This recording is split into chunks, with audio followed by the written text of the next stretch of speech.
सब जानते हैं कि ल्यूसेंट जीके सरकारी नौकरी की गीता है, लेकिन इसे रटना उफ, लोहे के चने चबाने जैसा है। लेकिन क्या हो अगर मैं कहूं कि आपको रटने की जरूरत ही नहीं है। ये जो सीरीज आप देखने जा रहे हैं, इसे हमने ऑडियो विजुअल मेमोरी टेक्निक से तैयार किया है। इसका सबसे बेस्ट यूज कैसे करना है, जब आप ट्रैवल कर रहे हो, कोई वर्क कर रहे हो, या सबसे जरूरी रात को सोने से ठीक पहले। बस हेडफोन लगाओ, आंखें बंद करो और सुन सुनकर सो जाओ। साइंस कहती है कि सोने से पहले सुनी गई बातें हमारा दिमाग सबकॉन्शियस मेमोरी में डाल देता है। मैं आपसे वादा करता हूं, अगर आपने इस पूरी सीरीज को इस तरह सुन लिया तो एग्जाम हॉल में एक एक सवाल का जवाब आपके दिमाग में गूंजेगा। तो चलिए अपने हेडफोन लगा लीजिए, इतिहास रचने की शुरुआत करते हैं। नमस्कार और आज की इस डीप डाइव में स्वागत है। आज से हम भौतिक भूगोल के मूल सिद्धांतों पर एक पूरी नई क्लास सीरीज शुरू कर रहे हैं। हाँ, और ये इस सीरीज का पहला लेक्चर है। बिल्कुल। आज का हमारा फोकस भौतिक भूगोल के सबसे मूलभूत और दिलचस्प विषय पर है, हमारी अपनी पृथ्वी, उसकी आकृति और गतियां। मतलब ये एक ऐसा विषय है जिसे रोजमर्रा की जिंदगी में टेकन फॉर ग्रांटेड ले लिया जाता है। सही कहा, हम अक्सर इस पर ध्यान ही नहीं देते, लेकिन आज हम पृथ्वी के आकार, उसके अक्षीय झुकाव और घूर्णन तथा परिक्रमण के रहस्यों को उजागर करेंगे। क्योंकि ये जानकारी सिर्फ किताबी ज्ञान नहीं है, ये समझने का एक शॉर्टकट है कि हमारे दिन, रात और ऋतुएं असल में कैसे काम करती हैं। तो चलिए इसे थोड़ा विस्तार से समझते हैं। शुरुआत पृथ्वी के अनोखे आकार से करते हैं। बचपन से हमें ये बताया गया है कि पृथ्वी एक परफेक्ट गोल गेंद की तरह है। हाँ, एक स्फीयर। लेकिन असलियत कुछ और ही कहानी बयां करती है। ये न तो पूरी तरह गोल है और ना ही चपटी है। बिल्कुल। अगर वैज्ञानिक नजरिए से देखें तो पृथ्वी का आकार किसी परफेक्ट ज्यामितीय आकार से मेल नहीं खाता। इसे भूआब या जियोइड कहा जाता है, जिसका सीधा सा अर्थ है पृथ्वी के आकार जैसा। तो ये पूरी तरह गोल क्यों नहीं है? मतलब इसके पीछे क्या विज्ञान है? शुरुआत करने के लिए पृथ्वी की लोकेशन समझना जरूरी है। हमारी पृथ्वी अपने गोल्डीलॉक जोन में स्थित है, जो सूर्य से लगभग 15 करोड़ किलोमीटर यानी 1 खगोलीय इकाई दूर है, जिससे यहाँ जीवन संभव हो पाता है। सही। अब आते हैं इसके आकार पर। पृथ्वी पश्चिम से पूर्व की ओर लगातार अपनी धुरी पर घूम रही है। इस तेज घूमने यानी घूर्णन के कारण एक बल पैदा होता है, अपकेंद्रीय बल या सेंट्रीफ्यूगल फोर्स। अच्छा, तो इस बल का असर इसके आकार पर पड़ता है? हाँ बिल्कुल। इसी अपकेंद्रीय बल की वजह से पृथ्वी भूमध्य रेखा यानी इक्वेटर पर थोड़ी सी उभरी हुई या विस्तारित है, और ध्रुवों पर मतलब पोल्स पर थोड़ी चपटी है। इसे ऐसे समझ सकते हैं जैसे गीली मिट्टी का एक ढेला। अगर गीली मिट्टी का ढेला बनाकर उसे जोर से घुमाया जाए तो वो कभी भी एकदम गोल नहीं रहता। वो बीच से थोड़ा उभर जाता है और ऊपर नीचे से चपटा हो जाता है। बहुत ही सटीक रोजमर्रा का उदाहरण है। और इसी वजह से पृथ्वी की भूमध्य रेखीय त्रिज्या उसकी ध्रुवीय त्रिज्या के मुकाबले थोड़ी अधिक होती है। ये तो हुई आकार की बात। अब अगर हम पृथ्वी का ग्लोब देखते हैं तो वो हमेशा थोड़ा तिरछा क्यों होता है? मतलब वो सीधा क्यों नहीं खड़ा होता? ये बहुत ही क्रिटिकल सवाल है। पृथ्वी अंतरिक्ष में एकदम सीधी नहीं है। ये एक काल्पनिक रेखा, जिसे अक्ष कहते हैं, उस पर अपने लंबवत तल से 23.5 डिग्री झुकी हुई है। 23.5 डिग्री? हाँ, इसे अक्षीय झुकाव या एक्सियल टिल्ट कहते हैं। और ये झुकाव कोई छोटी बात नहीं है। ये पृथ्वी पर होने वाली सबसे बड़ी जलवायु घटनाओं की नींव है। जिसका मतलब है कि अगर ये झुकाव ना हो तो दुनिया का मौसम तंत्र पूरी तरह ठप हो जाएगा। एकदम सही। इस झुकाव का जो असली जादू है वो हमें ऋतुओं के बदलने में देखने को मिलता है, जिस पे हम आगे बात करेंगे। तो अब पृथ्वी की गतियों पर आते हैं। पृथ्वी की पहली गति परिभ्रमण या घूर्णन है। यह अपनी ही धुरी पर पश्चिम से पूर्व की ओर एक लट्टू की तरह घूमती है। हाँ, रोटेशन। और यहाँ एक बहुत ही रोचक तथ्य है जो कई बार हैरान कर देता है। एक चक्कर पूरा करने में वास्तव में 24 घंटे नहीं लगते। अरे तो कितना समय लगता है? असल में 23 घंटे 56 मिनट और 4 सेकंड लगते हैं। ये तो बहुत ही स्पेसिफिक है। लेकिन इस घूर्णन का हमारे जीवन पर क्या सीधा असर होता है? सबसे बड़ा असर तो यही है कि इसी घूर्णन की वजह से सूर्य पूर्व से उगता और पश्चिम में अस्त होता हुआ प्रतीत होता है। पृथ्वी का जो हिस्सा सूर्य के सामने होता है वहां दिन होता है, और पीछे वाले हिस्से में रात होती है। बिल्कुल। और इन दोनों दिन और रात को अलग करने वाली जो काल्पनिक रेखा है उसे प्रदीप्ति व्रत या सर्कल ऑफ इल्यूमिनेशन कहा जाता है। और घूर्णन से जुड़ी एक और अहम चीज है कोरियोलिस बल। ये थोड़ा जटिल विषय लगता है। इसे आसान बनाते हैं।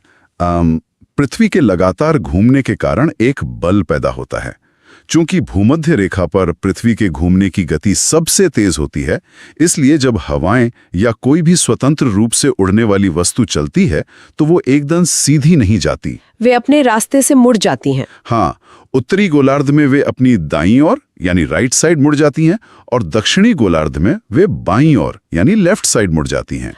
जैसे अगर कोई चलती हुई गाड़ी में बैठा हो और अचानक ब्रेक लगे तो जड़ता की वजह से शरीर आगे की ओर झुक जाता है। गति का प्रभाव एकदम से महसूस होता है। बहुत बढ़िया एनालॉजी है। हवाओं के साथ भी ऐसा ही होता है। पृथ्वी की सतह उनके नीचे घूम रही होती है, जिससे वे एक दिशा में डिफ्लेक्ट हो जाती हैं। तो ये तो बात हुई अपनी धुरी पर घूमने की, लेकिन पृथ्वी अपनी धुरी पर घूमने के अलावा सूर्य के चारों ओर भी परिक्रमा लगा रही है, जिसे परिक्रमण या रेवोल्यूशन कहते हैं। और ये रास्ता एकदम गोल सर्कल नहीं है, ये दीर्घवृत्ताकार या एलिप्टिकल ऑर्बिट है। और सूर्य का एक चक्कर पूरा करने में 365 दिन और 6 घंटे लगते हैं। और मजेदार बात यह है कि यही बचे हुए 6 घंटे हर 4 साल में जुड़कर 24 घंटे बन जाते हैं, जो लीप ईयर का 29 फरवरी बनाते हैं। हाँ, हमारा कैलेंडर इसी पर आधारित है। लेकिन इस परिक्रमण और दीर्घवृत्ताकार रास्ते की वजह से एक बहुत बड़ा विरोधाभासी तथ्य सामने आता है। कैसा विरोधाभास? देखिए, जब पृथ्वी सूर्य के सबसे करीब होती है, जिसे उपसौर या पेरिहेलियन कहते हैं, जो लगभग 147 मिलियन किलोमीटर दूर होता है। हाँ, और ये हर साल 3 जनवरी के आसपास होता है। विडंबना ये है कि जब पृथ्वी सूर्य के सबसे करीब है, तब उत्तरी गोलार्ध में कड़ाके की ठंड होती है। ये तो सच में उल्टा लगता है। और इसका विपरीत है अपसौर या एपेहेलियन। ये 4 जुलाई को होता है, जब पृथ्वी सूर्य से सबसे दूर होती है, लगभग 152 मिलियन किलोमीटर। लेकिन 4 जुलाई को तो उत्तरी गोलार्ध में भीषण गर्मी होती है। हाँ। यहाँ कहानी वाकई बहुत दिलचस्प हो जाती है। आखिर ऐसा क्यों है कि आग के करीब होने पर ठंड लग रही है और दूर होने पर गर्मी? यहीं पर वो 23.5 डिग्री का अक्षीय झुकाव काम आता है। ऋतुओं का बदलना सूर्य से हमारी दूरी पर निर्भर नहीं करता, बल्कि पृथ्वी के अक्षीय झुकाव और उसके परिक्रमण के संयुक्त प्रभाव पर निर्भर करता है। तो ये झुकाव ही है जो मौसम तय करता है? बिल्कुल। इसे आयनांत यानी सॉल्स्टिस और विषुव यानी इक्विनॉक्स के जरिए सटीक रूप से समझा जा सकता है। जैसे ग्रीष्म आयनांत जो 21 जून को होता है। हाँ, 21 जून को उत्तरी गोलार्ध सूर्य की ओर पूरा झुका होता है। सूर्य की किरणें कर्क रेखा पर सीधी पड़ती हैं। इसकी वजह से वहां दिन लंबे और रातें छोटी होती हैं और भरपूर गर्मी पड़ती है। और शीत आयनांत 22 दिसंबर को होता है, तब स्थिति एकदम पलट जाती है। सही कहा। 22 दिसंबर को उत्तरी गोलार्ध सूर्य से दूर झुका होता है। किरणें मकर रेखा पर सीधी पड़ती हैं। इसलिए उत्तरी गोलार्ध में रातें लंबी हो जाती हैं, दिन छोटे हो जाते हैं और सर्दियां आ जाती हैं। और इन दोनों के बीच में विषुव आते हैं, 21 मार्च और 23 सितंबर। हाँ, इन दोनों विषुव के दिनों में सूर्य की किरणें सीधी भूमध्य रेखा पर पड़ती हैं। कोई भी गोलार्ध सूर्य की ओर नहीं झुका होता, जिसका मतलब है कि इस समय पूरी दुनिया में 12 घंटे का दिन और 12 घंटे की रात होती है। एकदम सही। और इस झुकाव का एक सबसे अद्भुत और एक्सट्रीम प्रभाव हमें ध्रुवों पर देखने को मिलता है, जहां 6 महीने का दिन और 6 महीने की रात होती है। बिल्कुल।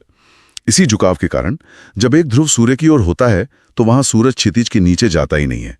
वहां लगातार 6 महीने तक उजाला रहता है। और उसी समय दूसरा ध्रुव सूर्य से दूर होने के कारण लगातार 6 महीने तक अंधकार में डूबा रहता है। ये खगोलीय नृत्य सच में बहुत जटिल और सुंदर है। हाँ, ये सब कुछ एक बहुत ही नाजुक संतुलन पर टिका है। तो आज जो बातें हमने सीखी वे सिर्फ नक्शों और किताबों तक सीमित नहीं है। जब भी कोई अपने फोन पर मौसम चेक करता है या गर्मियों में लंबे दिनों का आनंद लेता है, तो वो असल में पृथ्वी के उसी 23.5 डिग्री के झुकाव और इस खगोलीय गति को जी रहा होता है। हमारी पूरी दिनचर्या, हमारी खेती, हमारे त्योहार इसी से जुड़े हैं। आज की मुख्य सीखें बहुत स्पष्ट है। पृथ्वी का भूआब आकार, दिन रात बनाने वाला प्रदीप्ति वृत्त, हवाओं को मोड़ने वाला कोरियोलिस बल और ऋतुओं के पीछे का असली कारण। और इस चर्चा को समाप्त करते हुए एक बहुत ही दिलचस्प और सोचने वाली बात है। हाँ, बताइए। अगर इस बात पर विचार किया जाए कि पृथ्वी का ये 23.5 डिग्री का झुकाव अचानक खत्म हो जाए और वो एकदम सीधी खड़ी हो जाए, तो क्या होगा? हमारी दुनिया से ऋतुएं पूरी तरह गायब हो जाएंगी। पूरी तरह से। और ये खेती, हमारे त्योहार और मानव सभ्यता वैसी ही रह पाएगी जैसी आज है? ये सच में एक बहुत गहरा विचार है। सब कुछ हमेशा के लिए बदल जाएगा। तो इसी विचार के साथ हम आज के इस डीप डाइव क्लास को यहीं समाप्त करते हैं। अगली बार एक नए विषय की गहराई में उतरने तक खोजते रहें और सीखते रहें। इस नई गहन चर्चा में बहुत बहुत स्वागत है। जी धन्यवाद। आज का जो विषय है ना, वो हर उस इंसान के लिए है जो समय, मौसम और इस विशाल पृथ्वी के काम करने के तरीके को गहराई से समझना चाहता है। बिल्कुल। क्योंकि जब हम पृथ्वी के बारे में सोचते हैं तो दिमाग में पहाड़, नदियां, महासागर और जंगल आते हैं। लेकिन आज हम उस अदृश्य ढांचे की बात करेंगे जिस पर हमारी पूरी दुनिया टिकी हुई है, जो कि असल में बहुत जरूरी है। सही कहा। हम बात कर रहे हैं पृथ्वी पर खींची गई उन काल्पनिक रेखाओं की, जी। अक्षांश और देशांतर, जिन्हें हम अंग्रेजी में लैटिट्यूड्स और लॉन्गिट्यूड्स कहते हैं। आज की इस चर्चा के लिए हमारे पास जो स्रोत हैं वो भूगोल की बहुत ही विस्तृत कक्षाओं के ट्रांसक्रिप्ट्स हैं। इनमें पृथ्वी के इस जटिल ग्रिड सिस्टम को बहुत ही बारीकी से समझाया गया है। और ये ट्रांसक्रिप्ट सच में बहुत गहराई में जाते हैं। बिल्कुल जाते हैं। तो आज का हमारा मिशन ये समझना है कि ये रेखाएं केवल स्कूल के नक्शे या किसी चमकते हुए ग्लोब पर खींची गई कुछ लकीरें मात्र नहीं हैं। हाँ, वो सिर्फ सजावट के लिए नहीं है। एकदम। ये रेखाएं असल में ये तय करती हैं कि किसी देश का तापमान कैसा होगा, वहां की घड़ियों में क्या समय होगा, और समुद्र के बीच खींची गई एक टेढ़ी मेढ़ी रेखा कैसे रातों रात कैलेंडर की तारीख को ही बदल सकती है। ये सफर बहुत ही रोमांचक होने वाला है। ये वाकई एक बहुत ही शानदार विषय है। मतलब जब हम भूगोल की बात करते हैं तो अक्सर प्राकृतिक संरचनाओं तक ही सीमित रह जाते हैं। सही बात है। लेकिन ये जो ग्रिड सिस्टम है ना, अक्षांश और देशांतर का जाल, ये एक तरह से हमारी पृथ्वी का ऑपरेटिंग सिस्टम है। ऑपरेटिंग सिस्टम, ये अच्छा शब्द है। हाँ, क्योंकि इसके बिना न तो कोई व्यापारिक विमान सुरक्षित रूप से उड़ान भर सकता है, न कोई विशाल समुद्री जहाज अपनी मंजिल तक पहुंच सकता है। और जो रोजमर्रा की जिंदगी में काम आने वाला स्मार्टफोन का जीपीएस है, वो भी इसी पर काम करता है। बिल्कुल। इस पूरी गणितीय और भौगोलिक व्यवस्था को समझना वास्तव में मानव जाति की सबसे बड़ी वैज्ञानिक जीतों में से एक को समझना है। ठीक है, तो आइए इसे विस्तार से समझते हैं। किसी भी इमारत को समझने के लिए पहले उसकी नींव देखनी पड़ती है। सही कहा। तो सबसे पहले बात करते हैं अक्षांश रेखाओं की, यानी लैटिट्यूड्स की। जो नोट्स मैंने देखे हैं उनके अनुसार अक्षांश पृथ्वी पर खींचे गए काल्पनिक वृत्त हैं, यानी सर्कल्स। हाँ, सर्कल्स। अगर हम पृथ्वी को एक विशाल गेंद मान लें तो उसके ठीक बीचों बीच जो एक बेल्ट की तरह रेखा खींची गई है उसे विषुवत रेखा या भूमध्य रेखा कहते हैं, जो कि 0 डिग्री है। बिल्कुल, इसे 0 डिग्री माना गया है। यह वो रेखा है जो हमारी पृथ्वी को 2 बिल्कुल बराबर हिस्सों में बांटती है, उत्तरी गोलार्ध और दक्षिणी गोलार्ध। और इसके समानांतर उत्तर और दक्षिण की तरफ जो अन्य रेखाएं खींची गई हैं वही अक्षांश है। यहाँ पर एक तकनीकी पहलू है जो अक्सर लोगों को उलझन में डाल देता है, और ये जानना बहुत जरूरी भी है। कौन सा पहलू? गिनती का।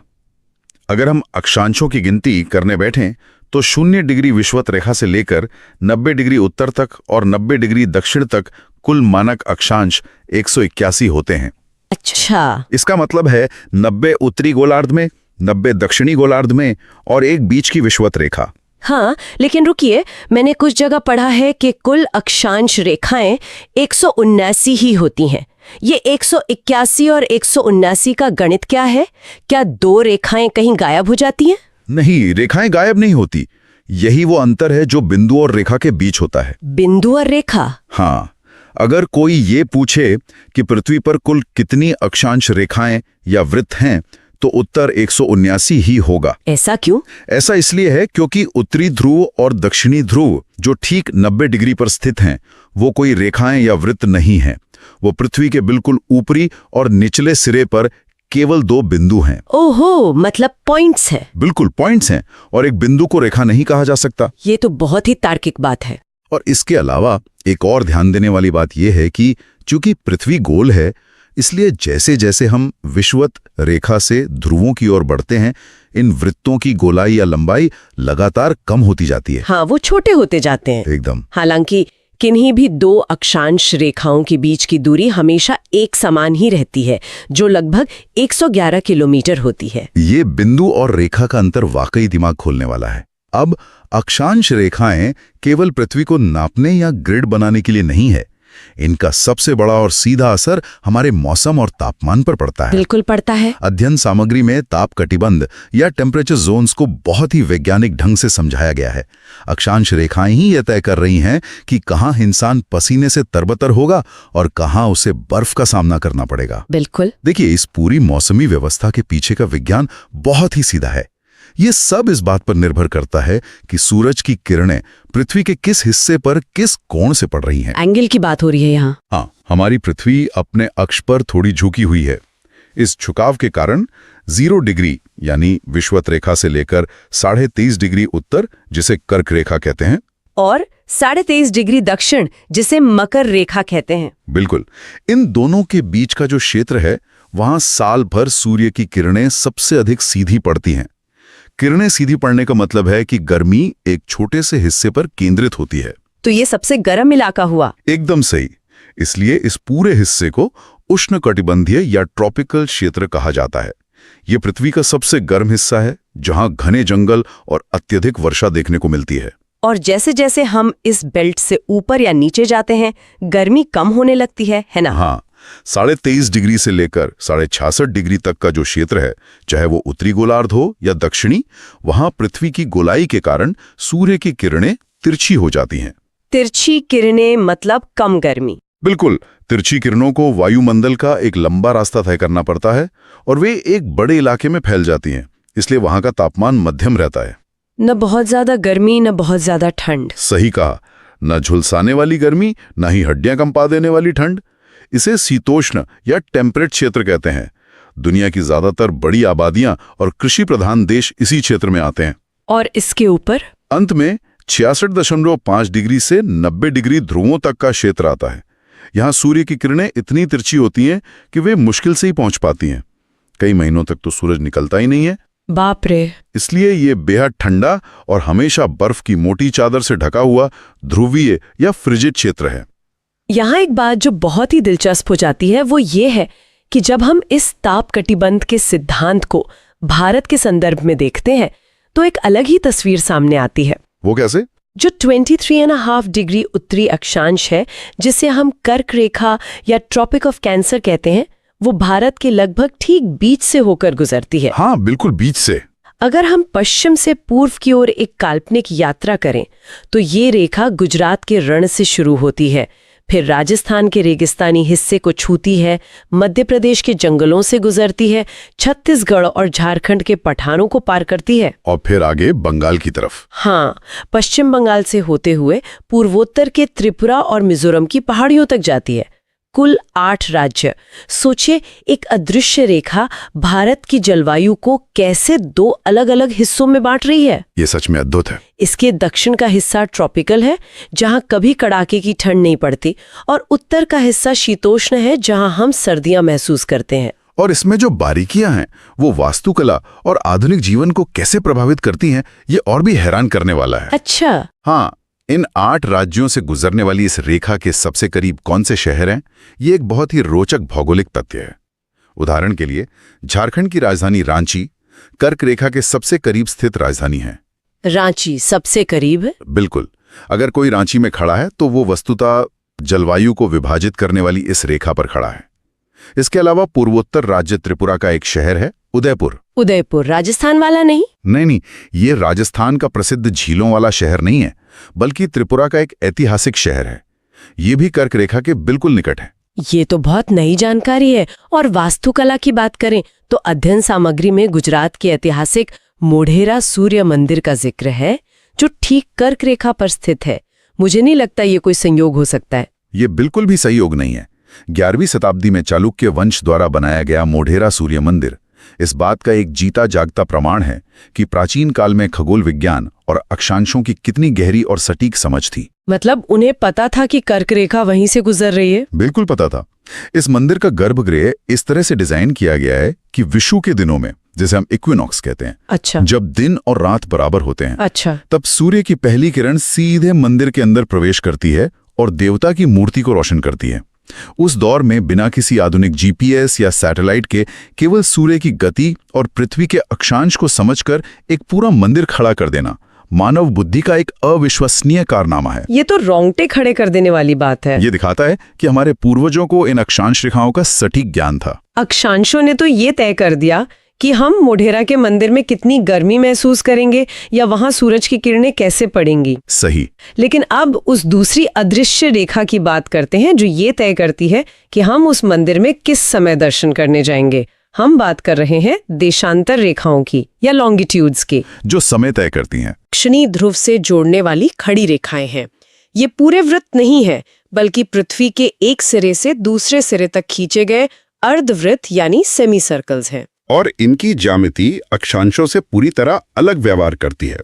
जैसा हमने चर्चा की कि अक्षांश रेखाओं के बीच की दूरी हमेशा समान रहती है। बिल्कुल। लेकिन देशांतर रेखाओं के साथ ऐसा नहीं है। ऐसा क्यों? क्योंकि पृथ्वी बीच में से उभरी हुई है, इसलिए विषुवत रेखा पर इन देशांतर रेखाओं के बीच की दूरी सबसे अधिक होती है, जो लगभग 111 किलोमीटर है। भूमध्य रेखा पर सबसे ज्यादा दूरी। हाँ, लेकिन जैसे जैसे ये रेखाएं उत्तरी या दक्षिणी ध्रुव की ओर बढ़ती हैं, इनके बीच की दूरी धीरे धीरे कम होने लगती है और ध्रुवों पर पहुंचकर तो ये सारी रेखाएं एक ही बिंदु पर आपस में मिल जाती हैं, जहां इनके बीच की दूरी शून्य हो जाती है। मतलब सब एक जगह मिल जाती हैं। इसे ऐसे समझिए, एक खरबूजे की फांकों की कल्पना करें। ऊपर और नीचे सब एक जगह मिल जाते हैं और बीच में सबसे चौड़े होते हैं। खरबूजे वाला उदाहरण बहुत सटीक है।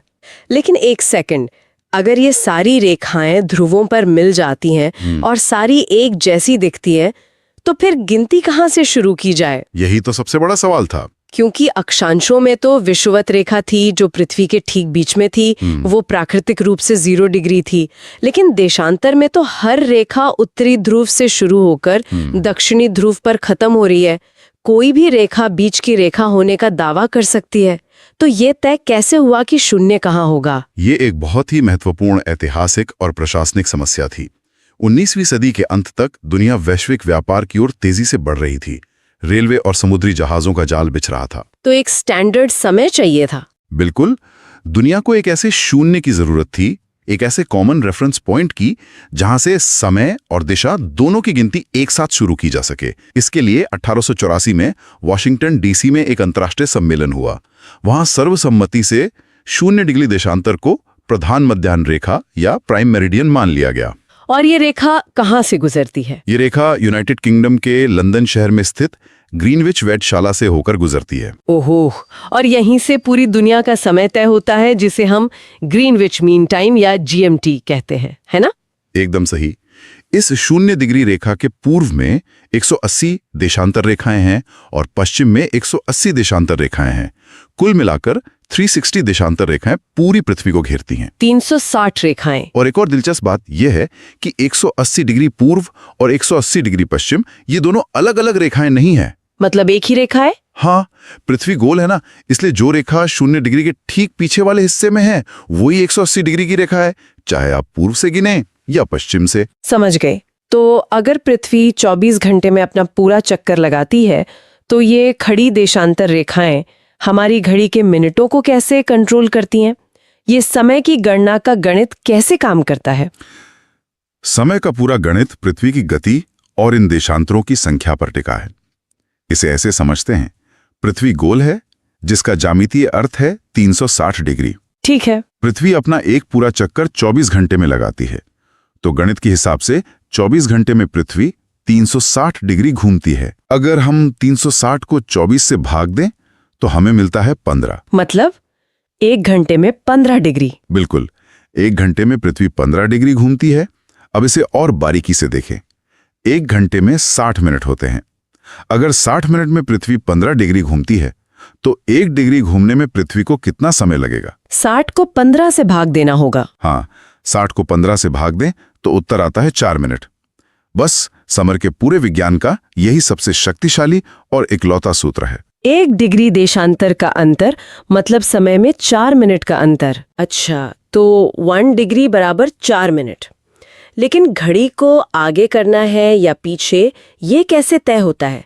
ये भी तो पता होना चाहिए ना कि कौन सा देश समय में आगे चल रहा है। ये तय होता है पृथ्वी के घूमने की दिशा से। पृथ्वी हमेशा पश्चिम से पूर्व की ओर घूमती है, वेस्ट टू ईस्ट। इसी वजह से सूरज पूर्व में उगता है। बिल्कुल, इसी वजह से हम हमेशा सूर्य को पूर्व में उगता हुआ देखते हैं। इसका सीधा सा परिणाम यह है कि जो देश या स्थान प्रधान मध्याह्न रेखा यानी 0 डिग्री के पूर्व में स्थित हैं, वहां सूरज पहले निकलता है, इसलिए उनका समय आगे चलता है। और पश्चिम वालों का? जो देश पश्चिम में स्थित हैं, वहां सूरज बाद में निकलता है, इसलिए उनका समय पीछे चलता है। चलिए इस थियरी को एक वास्तविक उदाहरण पर लागू करते हैं। अगर हम भारत का मानक समय यानी इंडियन स्टैंडर्ड टाइम निकालना चाहें तो वो कैसे होगा? मैंने देखा है कि भारत का समय 82.5 डिग्री पूर्वी देशांतर से तय किया जाता है, जो उत्तर प्रदेश के मिर्जापुर से होके गुजरती है। तो यहाँ वो 4 मिनट वाला सूत्र कैसे काम करेगा? ये कैलकुलेशन बहुत ही सीधा है। भारत की मानक रेखा 82.5 डिग्री पूर्व में है। अब हम अपना सूत्र लगाते हैं। 1 डिग्री बराबर 4 मिनट। तो 82.5 को 4 से गुणा करना होगा। हाँ, 82 को 4 से गुणा करेंगे तो 328 आएगा, और जो 0.5 है यानी आधा, उसको 4 से गुणा करेंगे तो 2 आएगा। 328 और 2 हो गए 330। बिल्कुल, कुल मिलाकर हुए 330 मिनट। अब 330 मिनट को अगर घंटों में बदलें यानी 60 से भाग दें तो ये 5 घंटे और 30 मिनट होता है। अच्छा। और चूंकि भारत 0 डिग्री रेखा के पूर्व दिशा में है, इसलिए हमारा समय आगे होगा, फॉरवर्ड होगा। यही कारण है कि भारत का समय GMT से 5.5 घंटे आगे रहता है। मतलब अगर लंदन में दोपहर के 12 बज रहे हैं तो भारत में उसी वक्त शाम के 5:30 बज रहे होंगे। ये गणित तो बिल्कुल शीशे की तरह साफ है। लेकिन मेरे दिमाग में एक और सवाल आ रहा है। मान लीजिए हमें ग्रीनविच से नहीं बल्कि किसी और देश के समय से तुलना करनी हो तो? उदाहरण के लिए मान लेते हैं कि एक जगह 50 डिग्री पूर्वी देशांतर पर है और वहां दोपहर के 12 बजे हैं। तो उस समय भारत में जो 82.5 डिग्री पूर्व पर है, क्या समय हो रहा होगा? ऐसे सवालों को हल करने का एक बहुत ही सरल नियम है। हमेशा पहले दोनों स्थानों के देशांतर का अंतर निकालें। दोनों स्थान पूर्व में हैं तो 82.5 डिग्री में से 50 डिग्री को घटा दें। अंतर आया 32.5 डिग्री। बिल्कुल। अब इस 32.5 को हमारे जादुई नंबर 4 मिनट से गुणा कर दें। 32 गुणा 4 हुआ 128, और आधे को 4 से गुणा किया तो 2। दोनों को जोड़ा तो कुल 130 मिनट का अंतर आया। सही। 130 मिनट का मतलब है 2 घंटे और 10 मिनट। अब ये देखना है कि समय जोड़ना है या घटाना है। चूंकि भारत 50 डिग्री के मुकाबले और ज्यादा पूर्व में है, तो भारत का समय आगे होना चाहिए। एकदम सही पकड़ा आपने। इसलिए भारत का समय आगे होगा। तो अगर 50 डिग्री पूर्व पर दोपहर के 12 बजे हैं तो उसमें 2 घंटे 10 मिनट जोड़ दीजिए। भारत में दोपहर के 2:10 हो रहे होंगे। बिल्कुल। ये गणित इतनी सटीकता से काम करता है कि ये पूरी दुनिया की अंतर्राष्ट्रीय उड़ानों, शेयर बाजारों और संचार व्यवस्था को एक धागे में पिरो देता है। हाँ, लेकिन रुकिए, यहाँ एक बहुत ही बड़ा पेंच फंसता है। वो क्या? हम पूर्व की ओर जा रहे हैं तो समय आगे बढ़ रहा है, पश्चिम जा रहे हैं तो पीछे जा रहा है। अगर कोई इंसान समुद्र के रास्ते लगातार पूर्व की ओर यात्रा करता रहे तो वो हर 15 डिग्री पर अपनी घड़ी 1 घंटा आगे करता जाएगा। हाँ, बिल्कुल करेगा। लेकिन पृथ्वी तो गोल है। अगर वो लगातार आगे बढ़ते हुए वापस उसी जगह पहुंच जाए तो घड़ी का समय तो चलो एडजस्ट हो जाएगा, लेकिन उस कैलेंडर की तारीख का क्या होगा? क्या वो भविष्य में पहुंच जाएगा? यह एक बहुत ही शानदार सवाल है और भूगोलवेत्ताओं के सामने ये एक वास्तविक समस्या थी। यहीं पर प्रवेश होता है भूगोल के सबसे रहस्यमयी और दिलचस्प हिस्से का, जिसे अंतर्राष्ट्रीय तिथि रेखा या इंटरनेशनल डेट लाइन कहा जाता है। International date line? हाँ, जैसे 0 डिग्री देशांतर समय तय करता है, वैसे ही उसके ठीक पीछे वाली रेखा यानी 180 डिग्री देशांतर तारीख तय करती है। ये रेखा प्रशांत महासागर के बीचों बीच से गुजरती है। अच्छा। लेकिन इस रेखा की सबसे खास बात यह है कि ये बाकी देशांतरों की तरह बिल्कुल सीधी नहीं है। ये एक टेढ़ी मेढ़ी जिगजैग रेखा है। 1 मिनट, सारी देशांतर रेखाएं सीधी खड़ी हैं, तो केवल इसी एक रेखा को टेढ़ा क्यों किया गया? क्या प्रशांत महासागर में कोई बाधा थी? बाधा पानी में नहीं थी, बाधा जमीन पर थी। इस रेखा को जानबूझकर मोड़ा गया है और हमेशा पानी के ऊपर से ही गुजारा गया है, जैसे प्रशांत महासागर, बेरिंग जल संधि और एल्यूशियन द्वीप समूह। ऐसा क्यों? कल्पना कीजिए कि अगर ये 180 डिग्री की रेखा बिल्कुल सीधी होती और किसी देश, किसी द्वीप या किसी शहर के ठीक बीच से गुजरती, तो क्या होता? क्या होता? उस एक शहर के पश्चिमी हिस्से में तारीख अलग होती और पूर्वी हिस्से में तारीख अलग होती। लोग अपने ही घर के एक बेडरूम में सोमवार की रात सो रहे होते हैं और रसोई में जाते ही मंगलवार की सुबह हो जाती। आधे लोग सोमवार मानकर काम कर रहे होते और आधे मंगलवार मानकर छुट्टी मना रहे होते। ये एक भयंकर प्रशासनिक, आर्थिक और सामाजिक भ्रम पैदा कर देता। हाँ, सिस्टम ही टूट जाता। इसीलिए जहां भी इस रेखा के रास्ते में कोई जमीन का टुकड़ा, कोई द्वीप या कोई देश आया, इस रेखा को मोड़कर समुद्र के रास्ते निकाल दिया गया, ताकि किसी भी एक देश में 2 तारीखें न हो और पूरा देश एक ही कैलेंडर फॉलो करे। ये एक बहुत ही व्यवहारिक और स्मार्ट समाधान है, लेकिन इस अंतर्राष्ट्रीय तिथि रेखा को पार करने का अनुभव सच में किसी साइंस फिक्शन फिल्म के टाइम ट्रैवल जैसा लगता है। मैंने पढ़ा है कि जब कोई जहाज इस रेखा को पार करता है तो उसके कैलेंडर में रातों रात बदलाव आ जाता है। बिल्कुल, ये सचमुच समय यात्रा जैसा ही महसूस होता है। मान लीजिए एक समुद्री जहाज इस रेखा को पार करके पश्चिमी गोलार्ध की ओर जा रहा है, यानी अमेरिका की तरफ। ठीक है। जैसे ही वो इस रेखा को पार करता है, उसे एक दिन छोड़ना पड़ता है, यानी उसे एक दिन का नुकसान होता है, लूज अ डे। एक दिन का नुकसान। हाँ, अगर वो जहाज रविवार को रेखा के पास पहुंचा और उसने रेखा पार की, तो दूसरी तरफ जाते ही उसके कैलेंडर में सीधा मंगलवार हो जाएगा। सोमवार गायब। सोमवार उसकी जिंदगी से हमेशा के लिए गायब हो जाएगा। इसके विपरीत, अगर कोई यात्री रेखा को पार करके पूर्वी गोलार्ध की तरफ आता है, यानी एशिया या ऑस्ट्रेलिया की तरफ, तो उसे एक दिन का लाभ होता है, गेन अ डे। मतलब उसे एक दिन एक्स्ट्रा मिलेगा। बिल्कुल। अगर वो मंगलवार को ये रेखा पार करता है, तो दूसरी तरफ जाने पर उसे दोबारा सोमवार जीने को मिल जाएगा। वो एक ही तारीख को 2 बार अनुभव कर सकता है। हाँ, समुद्र में यात्रा करने वाले नाविकों के लिए ये आज भी एक बहुत ही अजीब लेकिन वास्तविक अनुभव होता है। एक ही दिन को 2 बार जीना या एक दिन पूरी तरह से गायब हो जाना, ये सुनकर ही रोंगटे खड़े हो जाते हैं। ये पूरी चर्चा दिखाती है कि कैसे ये काल्पनिक रेखाएं हमारे वास्तविक जीवन को इतनी गहराई से नियंत्रित करती हैं। सही कहा आपने। तो इन सब का क्या अर्थ है? अर्थ ये है कि अक्षांश रेखाएं विषुवत रेखा से लेकर ध्रुवों तक ये तय करती हैं कि हमारा पर्यावरण कैसा होगा, हम कैसे कपड़े पहनेंगे और हमारे खेतों में कौन सी फसल उगेगी। और देशांतर रेखाएं? हाँ, वहीं देशांतर रेखाएं हमारी घड़ियों की टिक टिक को नियंत्रित करती हैं। ये तय करती हैं कि कब दफ्तर खुलेंगे, कब ट्रेन छूटेगी और कब हम नए साल का जश्न मनाएंगे। ये रेखाएं भले ही धरती पर लाल या नीले रंग के पेंट से नहीं खींची गई हैं, लेकिन इनका प्रभाव कंक्रीट की दीवारों से भी ज्यादा मजबूत है। इस पूरी व्यवस्था को देखने का एक और नजरिया है। ये ग्रिड सिस्टम, अक्षांश और देशांतर का ये जाल, ये केवल भूगोल की किताबों का एक अध्याय नहीं है। तो फिर क्या है? यह इस बात का ऐतिहासिक प्रमाण है कि मानव जाति ने पूरे विश्व को एक सूत्र में बांधने, वैश्विक व्यापार को सुगम बनाने और समय को एक साथ मापने के लिए कितनी शानदार और अचूक वैज्ञानिक व्यवस्था बनाई है। ये व्यवस्था इतनी सटीक और मजबूत है कि सदियों बाद भी ये दुनिया की हर आधुनिक तकनीक, चाहे वो सैटेलाइट हो या इंटरनेट, उसका आधार बनी हुई है। ये सच में मानव जाति की बहुत बड़ी उपलब्धि है। और जाने से पहले एक ऐसा विचार जो किसी को भी एक नए नजरिए से सोचने पर मजबूर कर सकता है। आज पूरी दुनिया का समय ग्रीनविच यानी लंदन से तय होता है, क्योंकि 0 डिग्री वहां से गुजरता है। बिल्कुल, 0 डिग्री देशांतर वहां से गुजरता है, क्योंकि 1884 में जब यह मानक तय किया जा रहा था, तब दुनिया के एक बड़े हिस्से पर ब्रिटिश साम्राज्य का दबदबा था, उनका समुद्री वर्चस्व था। लेकिन जरा सोचिए, अगर इतिहास का पहिया किसी और दिशा में घुमा होता।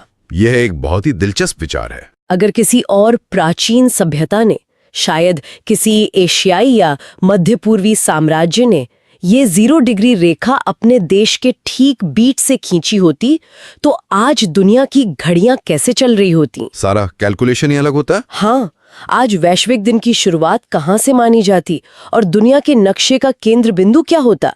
समय का गणित और दिन रात बदलने का विज्ञान शायद यही रहता, लेकिन दुनिया को देखने का हमारा नजरिया और भू राजनीतिक केंद्र पूरी तरह से बदल चुका होता। बिल्कुल, ये वाकई में सोचने वाली बात है। आप सब भी इस बारे में जरूर सोचिएगा।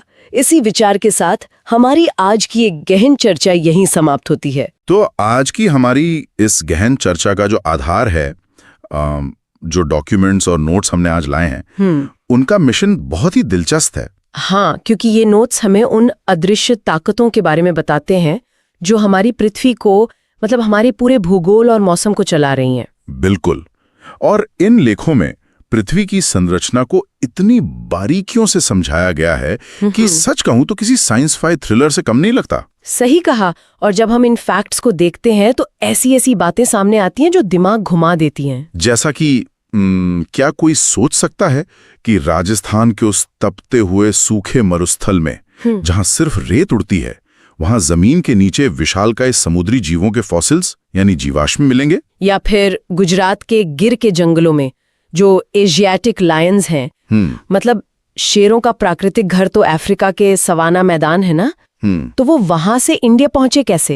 ये अपने आप में एक बहुत बड़ी पहेली है। और शायद सबसे चौंकाने वाली बात जो इन डॉक्यूमेंट से निकल कर आती है वो ये है कि ग्लोबल वार्मिंग, जिसे हम हमेशा सिर्फ बढ़ते तापमान और गर्मी से जोड़ते हैं, वो असल में पृथ्वी पर एक नया हिमयुग, एक नया आइस एज ला सकती है। एकदम सही। ये जो विरोधाभास है ना, ये इस पूरे विषय की सबसे खूबसूरत बात है। गर्मी से बर्फ का जमना। देखिए, भूगोल सिर्फ नक्शों या पहाड़ों की ऊंचाई तक सीमित नहीं है।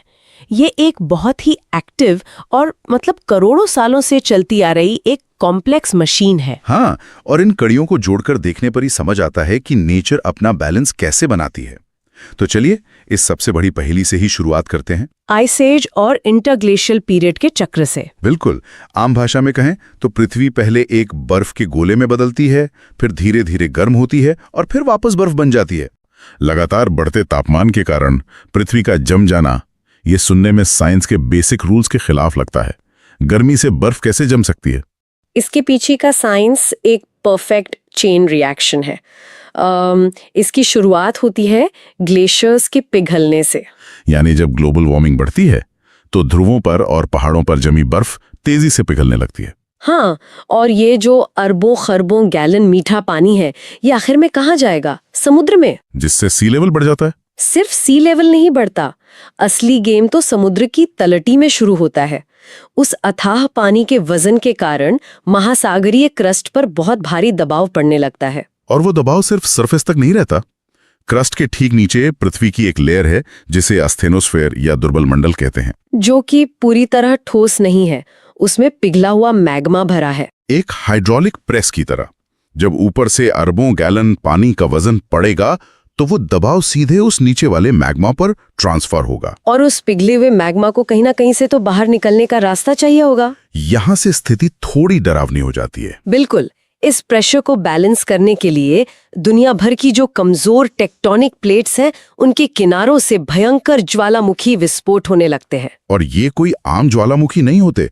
जब ये चेन रिएक्शन ट्रिगर होता है तो इतनी भारी मात्रा में धूल, राख और सल्फर डाइऑक्साइड गैस निकलती है कि वो सीधे स्ट्रेटोस्फीयर यानी समताप मंडल में जाकर एक बहुत मोटी चादर बना लेती है। और पृथ्वी के पास एनर्जी का एक ही सोर्स है, सूरज। हाँ, और जब वो ऐश क्लाउड और धूल की मोटी परत पूरे एटमॉस्फेयर को ढक लेती है तो सूरज की किरणें अर्थ के सरफेस तक पहुंच ही नहीं पाती, जिसे साइंटिफिक लैंग्वेज में वोल्केनिक विंटर कहते हैं। सही कहा, बिना धूप के फोटोसिंथेसिस रुक जाता है और अर्थ का टेम्परेचर अचानक से धड़ाधम से नीचे गिर जाता है। तो जो ग्लोबल वार्मिंग शुरुआत में ग्लेशियर्स पिघला रही थी, उसने एक ऐसी साइकिल शुरू कर दी जिसने सूरज को ही ब्लॉक कर दिया। और नतीजा, पृथ्वी वापस एक स्नोबॉल में बदल जाती है, नया आइस एज शुरू। ये क्लाइमेट सिस्टम के फीडबैक लूप्स का एक बहुत बढ़िया एग्जाम्पल है। जो चीजें एक दूसरे के बिल्कुल ऑपोजिट लगती हैं, वो असल में एक ही थर्मोस्टेट के दो हिस्से हैं। एकदम। ये तो बात हुई फ्यूचर या करंट वार्मिंग से आने वाले आइस एज की,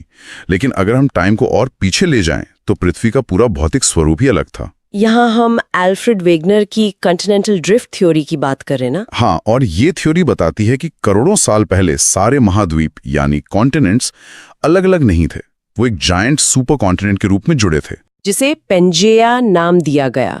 और उसके चारों तरफ एक ही विशाल महासागर था, पंथला सा। शुरुआत में तो वेगनर का बड़ा मजाक उड़ाया गया था। लोगों ने सोचा ठोस जमीन के इतने बड़े टुकड़े कैसे तैर सकते हैं, लेकिन उन्होंने अपनी थियोरी के सपोर्ट में दुनिया भर से ऐसी डिसकंटिन्यूइटीज या असंबद्धताओं के सबूत दिए जो सबको हैरान कर गए।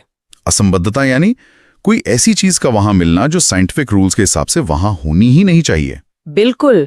और भारत के भूगोल में ऐसी 3 बड़ी हैरानगेज चीजें मिलती हैं जो इस थियोरी को सच साबित करती हैं। तो सबसे पहले हिमालयस की बात करते हैं। दुनिया की सबसे ऊंची माउंटेन रेंज, औसत ऊंचाई लगभग 6000 मीटर। हाँ, और एवरेस्ट तो 8800 मीटर से भी ऊपर है। पर जब जियोलॉजिस्ट ने उन सबसे ऊंची चोटियों के पत्थरों को चेक किया तो एक बड़ा रहस्य खुला। वो पत्थर आम नहीं थे। वो प्लूटोनिक रॉक्स या पतली चट्टानें थीं। ये वो चट्टानें हैं जो जमीन के क्रस्ट के सबसे गहरे हिस्से में एक्सट्रीम प्रेशर और हीट में बनती हैं। सही में? इतनी गहराई की चट्टानें दुनिया की छत पर क्या कर रही हैं? इसका जवाब इंडियन टेक्टोनिक प्लेट के उस महासफर में है।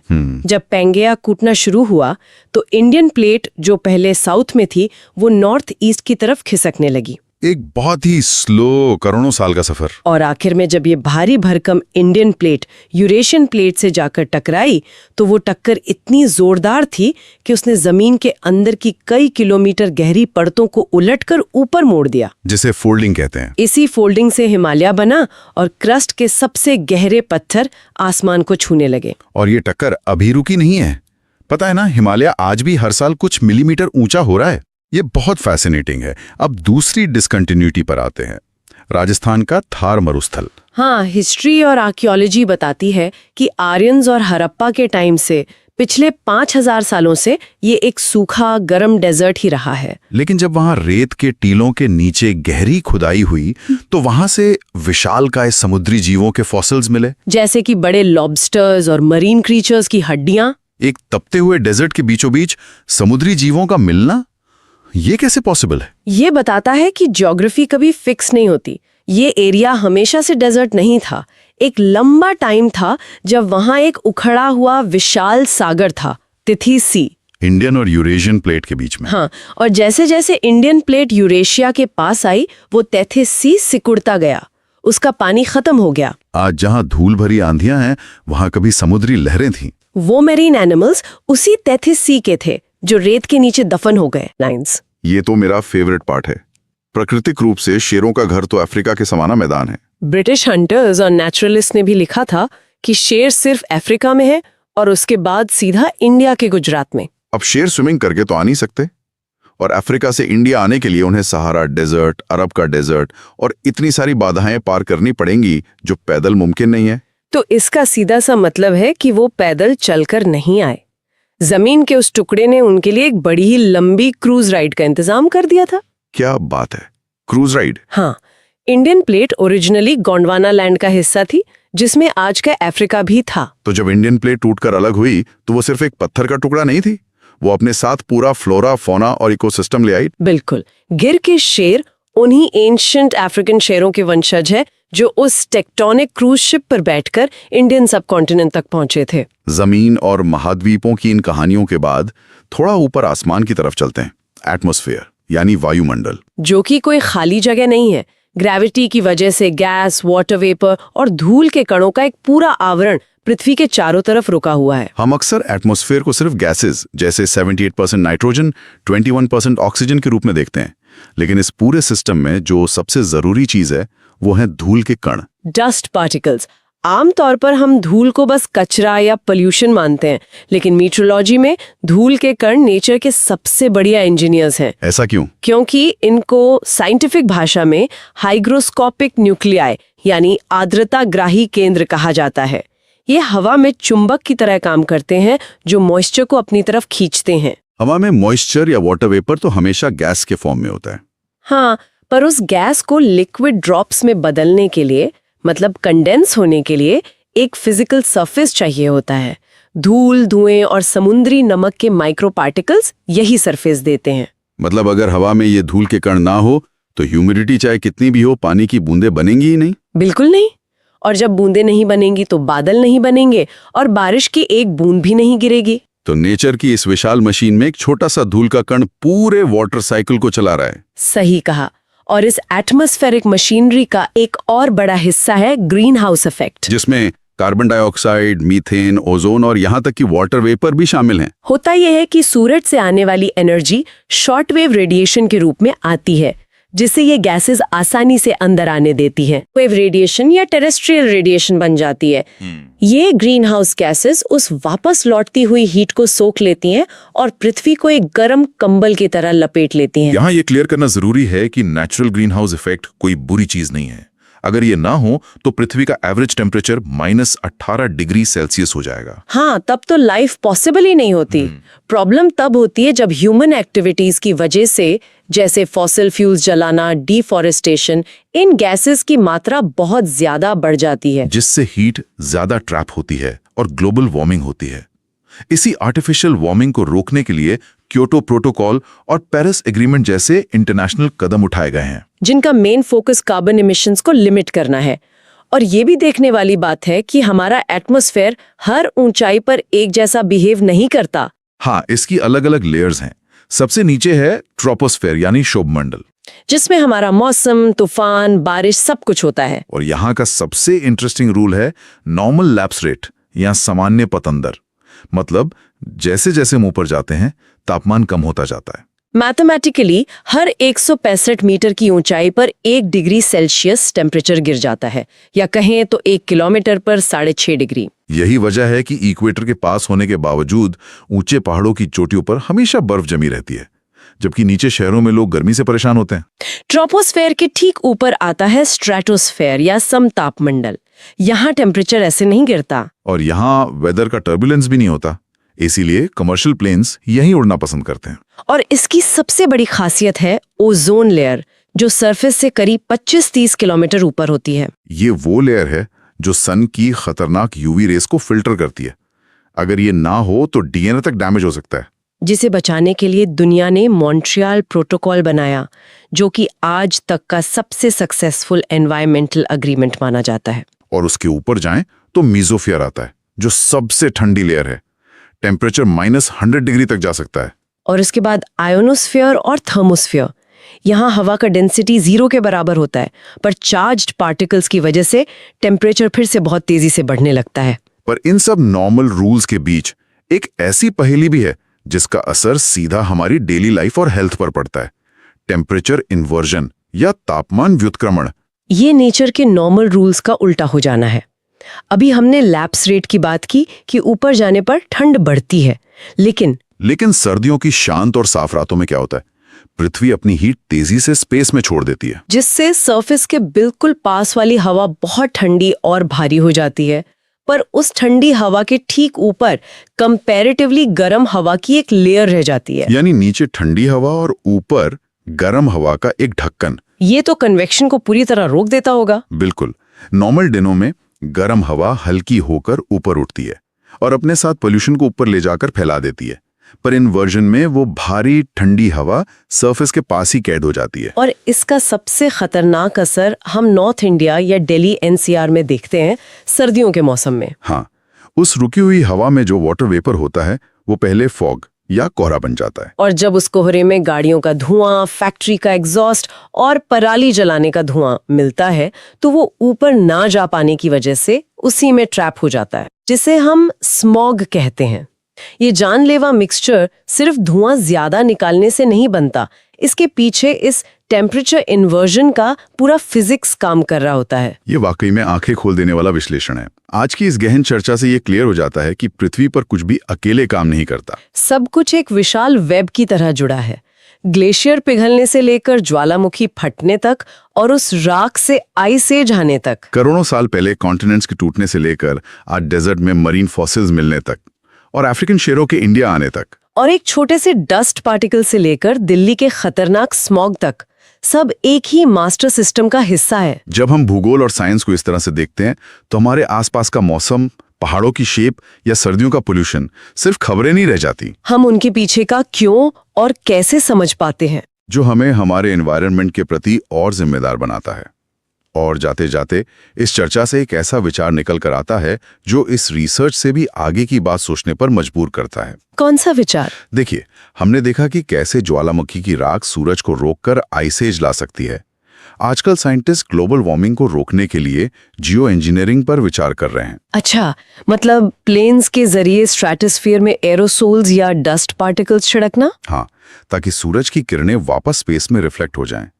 तो ऐसे में सवाल ये उठता है, क्या हम क्लाइमेट चेंज को ठीक करने के चक्कर में इंसान द्वारा बनाई एक नई आइस एज को बुलावा देने जा रहे हैं? ये तो एक बहुत बड़ा खतरा हो सकता है। वही तो, क्या नेचर के इस इतने सेंसिटिव थर्मोस्टेट के साथ छेड़छाड़ करना मानव जाति का मास्टर स्ट्रोक होगा, या हमारी सबसे भयानक भूल?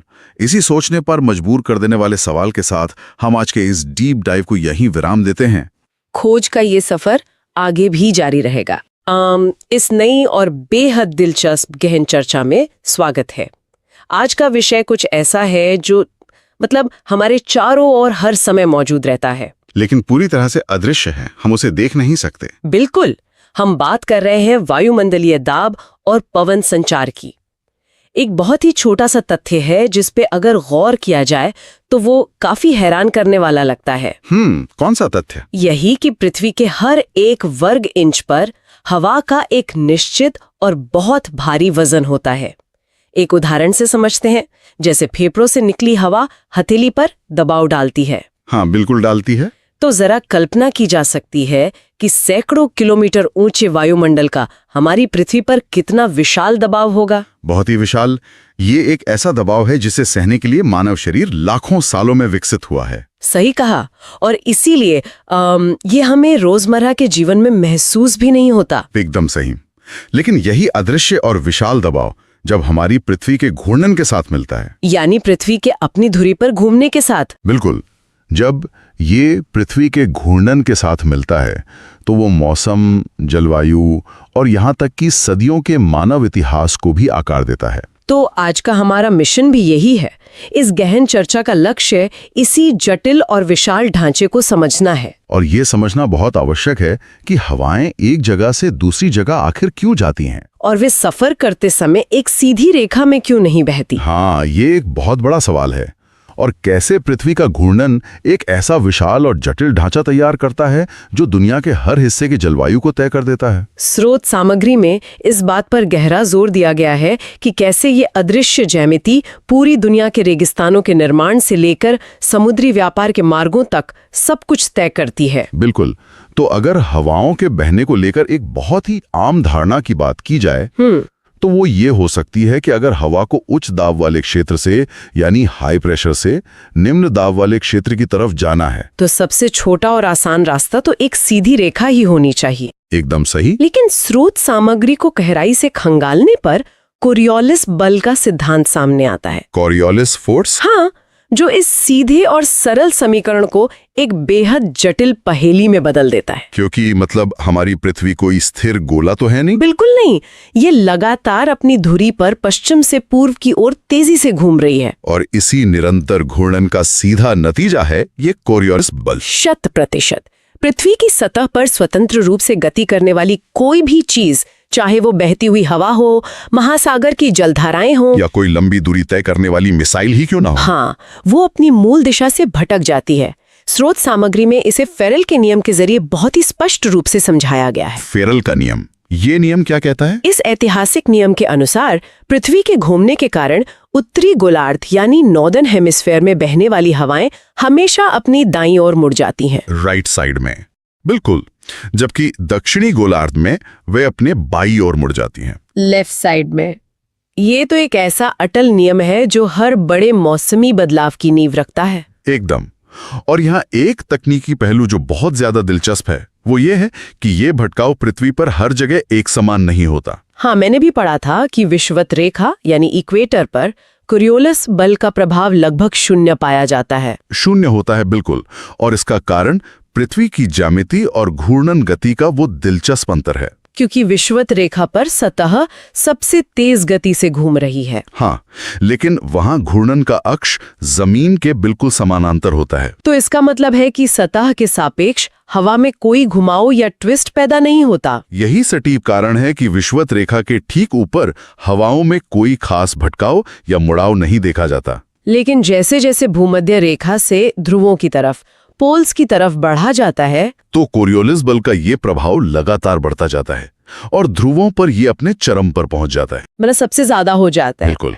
इसके प्रभाव इतने व्यापक और शक्तिशाली हैं कि बड़े-बड़े चक्रवातों की दिशा इसी एक बल से तय होती है। साइक्लोन्स की दिशा। हाँ, उत्तरी गोलार्ध में चक्रवात इसी कारण एंटी क्लॉकवाइज घूमते हैं और दक्षिणी गोलार्ध में क्लॉकवाइज। ये बहुत ही रोचक है। और यहाँ तक कि वायुमंडल के ऊपरी हिस्से में बहने वाली अत्यधिक तेज जेट स्ट्रीम भी इसी के कारण अपनी दिशा बदल लेती हैं। एकदम सही। वे अपनी मूल दिशा से पूरी तरह भटककर विपरीत दिशा में बहने लगती हैं और मौसम प्रणालियों को एक महाद्वीप से दूसरे महाद्वीप तक ढकेलती हैं। तो हवाओं के इस घुमाव और भटकाव को समझने के बाद अगर उस मूल कारण पर आए जो हवाओं को चलने पर मजबूर करता है, जो कि है दबाव का अंतर। बिल्कुल, हवाएं हमेशा उच्च वायुमंडलीय दाब से निम्न वायुमंडलीय दाब की ओर बढ़ती हैं। हाई प्रेशर से लो प्रेशर की तरफ। हाँ, और हमारी पृथ्वी पर मुख्य रूप से 2 तरह की दाब पेटियां पाई जाती हैं। Pressure belts. सही। पहली है तापमान जनित पेटियां और दूसरी है यांत्रिकीय जनित पेटियां। अगर तापमान जनित पेटियों की कार्यप्रणाली की बात करें तो इसे समझना अपेक्षाकृत सीधा और तार्किक है, क्योंकि ये सीधे तापमान से जुड़ी हैं। बिल्कुल। विषुवत रेखा के पास वाले क्षेत्रों में सूर्य की किरणें साल भर सबसे ज्यादा सीधी पड़ती हैं, जिससे वहां अत्यधिक और निरंतर गर्मी बनी रहती है। और इस भयंकर गर्मी के संपर्क में आकर सतह की हवा गर्म होती है, हल्की हो जाती है और तेजी से ऊपर की ओर उठने लगती है। सही कहा। जब भारी मात्रा में हवा ऊपर उठ जाती है तो सतह पर हवा का दबाव काफी कम हो जाता है और इसी क्षेत्र को विषुवत रेखीय निम्न दाब पेटी कहा जाता है। Equatorial low pressure belt. ऐतिहासिक रूप से इसे डोल्ड्रम्स का नाम भी दिया गया है। डोल्ड्रम्स या शांत पेटी। हाँ, क्योंकि यहाँ क्षैतिज हवाओं की भारी कमी होती है, हवा बस ऊपर उठ रही होती है। तो ये इलाका समुद्री नाविकों के लिए खौफनाक हद तक शांत रहता है ना? बिल्कुल। पाल वाले जहाज यहाँ फंस जाते थे। दूसरी तरफ ध्रुवों पर स्थिति इसके बिल्कुल विपरीत होती है। पोल्स पे वहां का तापमान 0 से भी 40-50 डिग्री नीचे रहता है, जिससे हवा अत्यधिक ठंडी, सघन और भारी होकर जमीन की तरफ नीचे बैठती है। और इस भारी हवा के लगातार नीचे बैठने से वहां ध्रुवीय उच्च दाब पेटी का निर्माण होता है। Polar high pressure belt. तो ये दोनों तो तापमान से संचालित होने वाले क्षेत्र हो गए। लेकिन मौसम विज्ञान की कहानी तब कहीं ज्यादा दिलचस्प हो जाती है जब यांत्रिकी जनित पेटियों का जिक्र आता है। मैकेनिकली इंड्यूस्ड बेल्ट्स, यानी पृथ्वी की गति के कारण बनने वाली पेटियां। तो विषुवत रेखा से जो गर्म हवा ऊपर उठी थी उसका क्या होता है? वो हमेशा वायुमंडल की ऊंचाई पर तो नहीं रह सकती। बिल्कुल नहीं। वो ऊपर जाकर धीरे धीरे ठंडी होती है और पृथ्वी के घूर्णन के कारण उत्तर और दक्षिण ध्रुवों की ओर बढ़ने लगती है। दोनों तरफ बन जाती है। हाँ, लेकिन लगभग 30 डिग्री अक्षांशों के आसपास पहुंचते पहुंचते ये हवा इतनी ठंडी और भारी हो जाती है कि ये वापस सतह की ओर भारी मात्रा में नीचे गिरने लगती है। एकदम सही। और हवा के इस भारी मात्रा में नीचे गिरने की प्रक्रिया को अवतलन या सबसिडेंस कहा जाता है। अवतलन। इसी अवतलन के कारण 30 डिग्री अक्षांशों पर उपोष्ण कटिबंधीय उच्च दाब पेटी का निर्माण होता है। सब ट्रॉपिकल हाई प्रेशर बेल्ट। और इस 30 डिग्री की उच्च दाब पेटी का सीधा असर जमीन पर बहुत ही स्पष्ट रूप से देखा जा सकता है। बहुत गहरा असर होता है इसका। ये एक आश्चर्यजनक तथ्य है कि दुनिया के सबसे बड़े और सबसे गर्म रेगिस्तान जैसे सहारा या अरब का मरुस्थल सब इन्हीं 30 डिग्री अक्षांशों के आसपास ही मौजूद है। ऐसा क्यों? क्योंकि जब हवा वायुमंडल में ऊपर से नीचे की ओर बैठती है तो दबाव के कारण वो गर्म होने लगती है और उसकी नमी धारण करने की क्षमता बहुत अधिक बढ़ जाती है। बिल्कुल। इस भारी अवतलन के कारण उस क्षेत्र में हवा ऊपर उठकर बादल नहीं बना पाती और जाहिर है बिना बादलों के बारिश होना पूरी तरह असंभव हो जाता है। एकदम असंभव। एक अदृश्य हवा का बस नीचे बैठना जमीन पर हजारों किलोमीटर फैले रेत के विशाल रेगिस्तानों का निर्माण कर देता है। ये सोचने में भी कितना अजीब लगता है। और सिर्फ जमीन पर ही नहीं, इस 30 डिग्री अक्षांश वाले क्षेत्र ने महासागरों पर भी अपना उतना ही गहरा और खौफनाक प्रभाव छोड़ा है। समुद्री इतिहास में इस क्षेत्र को अश्व अक्षांश या हॉर्स लैटिट्यूड्स के नाम से जाना जाता है। हॉर्स लैटिट्यूड्स, ये समुद्री इतिहास का एक बेहद स्याह और दर्दनाक पहलू है। बिल्कुल। प्राचीन काल में जब व्यापारी अपने जहाजों में कीमती घोड़ों को भरकर इस 30 डिग्री वाले समुद्री क्षेत्र से गुजरते थे तो उच्च दाब और ऊपर से नीचे बैठती हवाओं के कारण क्षैतिज हवाएं पूरी तरह से गायब हो जाती थीं। और बिना हवा के पालों वाले वे भारी भरकम जहाज हफ्तों तक समुद्र के बीचों बीच एक ही जगह फंसे रहते थे। ऐसे भयानक हालात में जब पीने का मीठा पानी और राशन तेजी से खत्म होने लगता था, का वजन कम करने की जरूरत पड़ती थी। हाँ, और उसे किसी भी तरह आगे बढ़ाने के हताश कोशिश में व्यापारियों को अपने जिंदा घोड़ों को समुद्र में फेंकने के लिए मजबूर होना पड़ता था। ये वाकई बहुत निर्मम है। बहुत निर्मम। ये महज मौसम विज्ञान की किताबों में दर्ज एक तथ्य नहीं है। इस अदृश्य वायुमंडलीय दबाव ने इंसानी व्यापार और इतिहास को आकार दिया है। सही बात है। इन अलग अलग दाब पेटियों की कार्यप्रणाली को अलग से देखने पर ऐसा लग सकता है कि ये सभी स्वतंत्र रूप से काम करती हैं। लेकिन ऐसा है नहीं। बिल्कुल नहीं।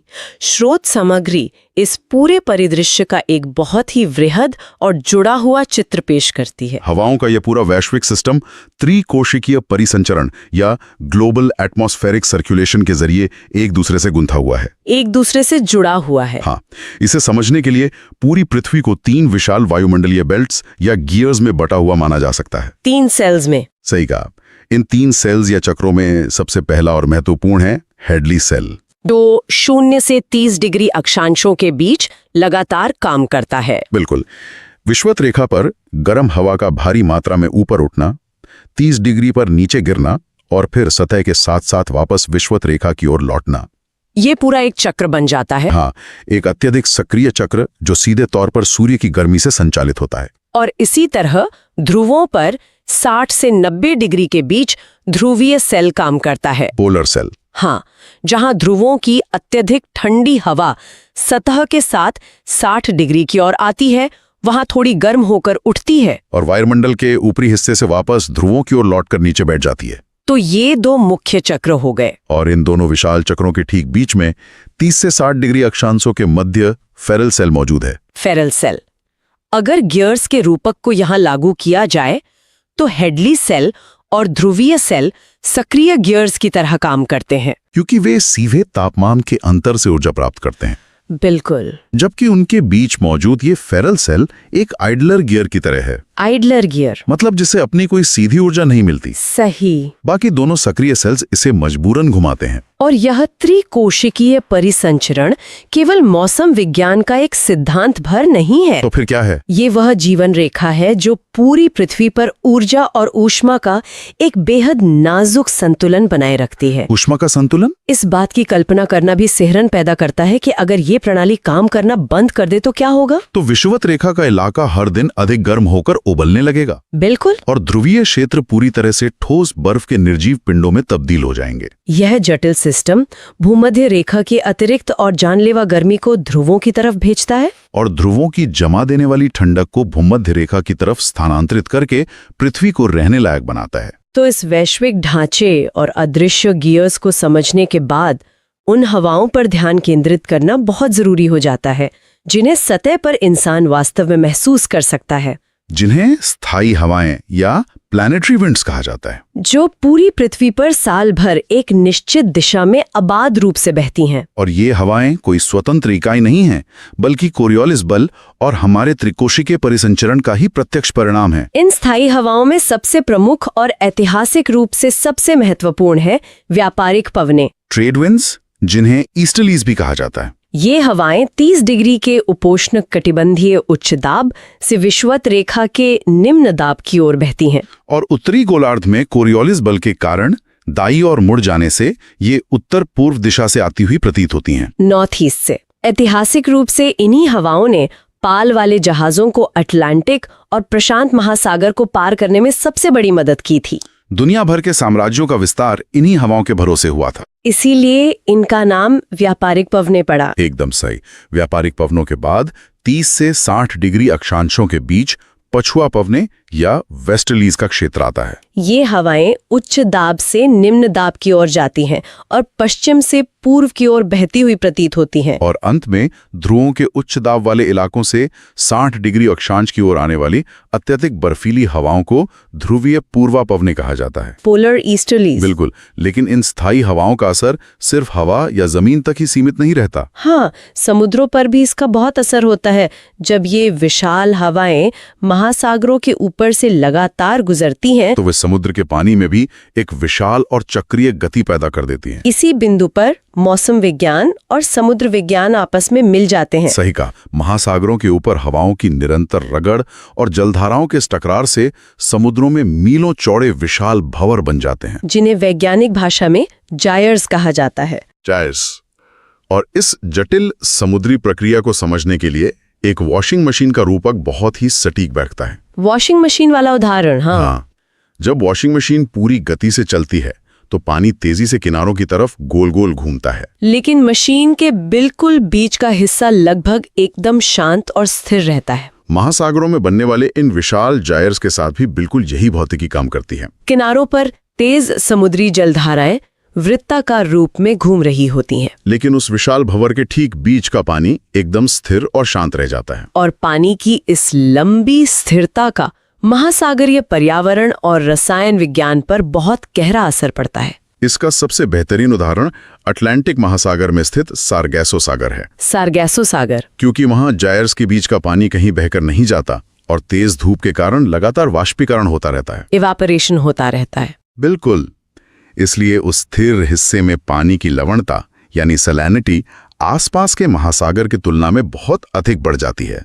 और साथ ही वहां एक विशिष्ट प्रकार के शैवाल भारी मात्रा में पनपने लगते हैं। ये इस बात का एक बहुत ही शानदार उदाहरण है कि कैसे आसमान में हजारों फीट ऊपर बहने वाली हवाएं अंततः गहरे समंदर की रासायनिक संरचना तक को पूरी तरह बदल कर रख देती हैं। बिल्कुल। तो इस पूरी विस्तृत चर्चा को अगर समेटा जाए तो ये स्पष्ट हो जाता है कि पृथ्वी का अपनी धुरी पर लगातार घूमना, सूर्य की असीमित गर्मी का अलग अलग अक्षांशों पर अलग अलग मात्रा में पहुंचना और कोरियोलिस बल जैसी पूरी तरह अदृश्य ताकतें, ये सब आपस में मिलकर एक ऐसा बेहद जटिल, सटीक और संतुलित सिस्टम बनाती हैं जिस पर पूरी मानव जाति का वर्तमान और भविष्य टिका हुआ है। सही कहा। हवाओं का बहना महज एक सामान्य प्राकृतिक घटना नहीं है। ये एक वैश्विक मशीनरी है जो विशाल रेगिस्तानों का निर्माण करती है, महासागरों में भंवर बनाती है और दुनिया के हर छोटे बड़े हिस्से का तापमान नियंत्रित करके जीवन को संभव बनाती है। और इस पूरी चर्चा का सबसे अहम पहलू ये है कि प्रकृति की ये विशाल प्रणाली एक बहुत ही नाजुक संतुलन पर टिकी हुई है। बहुत ही नाजुक संतुलन। लाखों करोड़ों सालों से इन दाब पेटियों और हवाओं के तय मार्गों ने हमारी दुनिया के भूगोल और जलवायु को एक असाधारण स्थिरता प्रदान की है। और इसी स्थिरता और संतुलन से जुड़ा एक बहुत ही गंभीर और विचारोत्तेजक सवाल अंत में सामने आता है। वह सवाल क्या है? वर्तमान समय में जिस तरह ग्लोबल वार्मिंग के कारण ध्रुवों की सदियों पुरानी बर्फ तेजी से पिघल रही है और वहां का औसत तापमान लगातार बढ़ रहा है, उससे भूमध्य रेखा और ध्रुवों के बीच तापमान का वो बुनियादी अंतर तेजी से कम हो रहा है। वही अंतर जो इस पूरी वायुमंडलीय मशीनरी को ऊर्जा देता है। बिल्कुल। जिस नाजुक संतुलन ने लाखों सालों से हमारी जलवायु को स्थिर रखा है, अगर तापमान का ये अंतर मिटने लगा तो ये प्राचीन दाब पेटियां अपनी जगह से विस्थापित हो सकती हैं, शिफ्ट हो सकती हैं। और सोचने वाली बात यह है कि अगर ऐसा हुआ, अगर हवाओं और बारिश के ये सदियों पुराने मार्ग हमेशा के लिए बदल गए, तो क्या होगा? तो सवाल ये है कि क्या ये आधुनिक मानव सभ्यता, हमारे समुद्र किनारे बसे बड़े शहर और हमारी वैश्विक कृषि व्यवस्था मौसम के उस नए, उग्र और पूरी तरह से अनजान पैटर्न का सामना करने के लिए तैयार है? ये वाकई एक बहुत ही गहरा सवाल है जिस पर हमें गंभीरता से सोचना होगा। इसी महत्वपूर्ण विचार के साथ आज की इस गहन चर्चा को यहीं विराम देते हैं। आज के इस अमर गहन विश्लेषण में हम एक ऐसी अदृश्य ताकत पर बात करने वाले हैं जो पूरी दुनिया का मौसम तय करती है। एक ऐसी चीज जिसे देखा तो नहीं जा सकता, लेकिन जो हमारी खेती से लेकर हमारे स्वास्थ्य और पूरी अर्थव्यवस्था तक को आकार देती है। हम बात कर रहे हैं हवाओं और चक्रवातों की, और आज की इस चर्चा का मिशन बहुत ही साफ है। हमारे पास जो स्रोत सामग्री है उसकी मदद से हम उन जटिल भौगोलिक घटनाओं को डिकोड करेंगे जो अक्सर भारी भरकम शब्दों के पीछे छुप जाती हैं। बिल्कुल। हम ये समझने की कोशिश करेंगे कि हवाएं असल में कैसे काम करती हैं और चक्रवात हमेशा गोल ही क्यों घूमते हैं। इसके अलावा दुनिया के अलग अलग हिस्सों में बहने वाली उन अनोखी हवाओं का विज्ञान भी जानेंगे जिन्हें स्थानीय लोग डॉक्टर या फिर हिमभक्षी जैसे नाम देते हैं। हाँ, और यहाँ तक कि एक ऐसी हवा भी है जो रक्त वर्षा यानी लाल बारिश कराती है। तो इस पूरी कहानी को समझने के लिए सबसे पहले एक बहुत ही बुनियादी नियम को देखना होगा। देखिए, प्रकृति को असंतुलन बिल्कुल पसंद नहीं है, सही कहा। हवा के चलने का जो पूरा विज्ञान है वो सिर्फ और सिर्फ वायुदाब यानी एयर प्रेशर के इर्द गिर्द बुना गया है। तथ्य बिल्कुल यही है। नियम यह है कि हवा हमेशा उच्च वायुदाब यानी हाई प्रेशर से निम्न वायुदाब लो प्रेशर की ओर भागती है। इसे हम एक वैक्यूम क्लीनर की तरह देख सकते हैं। जहां भी तापमान बढ़ता है वहां की हवा गर्म होकर हल्की हो जाती है और ऊपर की तरफ उड़ने लगती है। तो इसका मतलब है कि जब हवा ऊपर उठ गई तो सतह पर एक खाली जगह बन गई और इसी खाली जगह को हम लो प्रेशर कहते हैं। एकदम सही। अब उस खाली जगह को मतलब उस लो प्रेशर को भरने के लिए आसपास के उन इलाकों से ठंडी और भारी हवाएं तेजी से दौड़ पड़ती हैं जहां हाई प्रेशर होता है।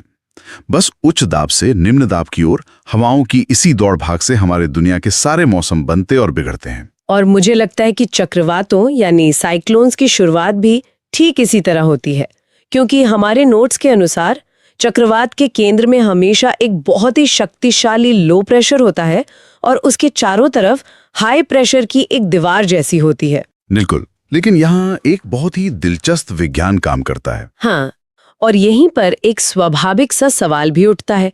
मैं ये सोच रही थी कि अगर चक्रवात के केंद्र में लो प्रेशर है और हवाएं बाहर के हाई प्रेशर से उसे भरने आ रही हैं, तो उन्हें सीधे एक सीधी रेखा में आके उस खाली जगह को भर देना चाहिए। लेकिन चक्रवात तो एक विशालकाय भंवर की तरह गोल गोल घूमते हैं। हवाएं सीधा रास्ता क्यों नहीं चुन पाती? इस सीधे रास्ते को मोड़ने के पीछे असल में पृथ्वी का अपना घूर्णन है। हमारी पृथ्वी लगातार अपनी जगह पर एक लट्टू की तरह घूम रही है। इस घूमने की वजह से एक बल पैदा होता है जिसे विज्ञान की भाषा में कोरियोलिस बल कहते हैं। कोरियोलिस बल, हाँ, मैंने इसके बारे में पढ़ा है। इसे समझने के लिए एक साधारण से झूले की कल्पना करते हैं। अगर कोई व्यक्ति एक गोल घूमने वाले मेरी गो राउंड के केंद्र में खड़ा है और वो झूले के किनारे पर खड़े किसी दूसरे व्यक्ति की तरफ एक गेंद सीधे फेंकता है, तो क्या वो गेंद सीधी जाएगी?